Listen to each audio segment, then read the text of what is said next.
Hi, in front of me is Samsung Galaxy M12 and today I would like to show you how you can record sounds with this device. Firstly, open menu. Now find Samsung folder, click on it and tap on voice recorder.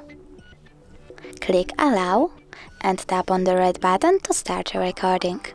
You can pause it by clicking on the same button and unpause it the same way. If you want to end and save your recording, tap on the square button, name it and select save. As you can see, my recording was successfully made and saved. If you wish to delete it, hold it, click at the bin icon at the bottom right corner and just move to recycle bin. Thanks so much for watching. If you enjoyed this video, don't forget to leave a like, comment and subscribe.